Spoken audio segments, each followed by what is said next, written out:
What reason did you break up with your BF/GF for that they will never know about? I watched him cheat on me and he will never know.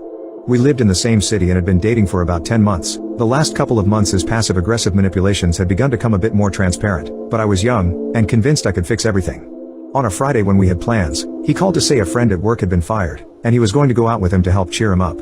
It was fine, I said, and he hung up before I could finish my sentence that I had left some work papers at his place the night before and needed to grab them. I had keys so I didn't think anything of swinging by after dinner and drinks with my brother to let myself in to grab them. As expected, he and his two best friends/roommates were out.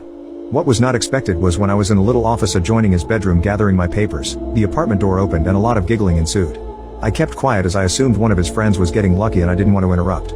Imagine my surprise when the giggling and intoxicated slurring approached the bedroom I usually occupied, followed by the squeaking bed springs and a symphony of noises usually associated with mating pigs. Any hope I might have had that it was one of his roommates too intoxicated to find his own room was dashed when she started yelling his name. As they were both clearly schnoozled, it didn't take long for them to pass out mid-thrust. I managed to unfreeze myself, and after spending several very sad moments looking at the irrefutable proof that this relationship was not worth saving, I slipped out the front door. I spent all night walking the city, at first feeling ashamed that he had cheated on me, then increasingly more angry that I felt ashamed, then finally angry at him. By the time morning arrived, I had decided how best to deal with the situation. I walked back to his building and called him when he picked up, clearly mostly asleep. I told him we needed to talk and I would be up in 5 minutes, and hung up, smiling for the first time as I imagined his panic.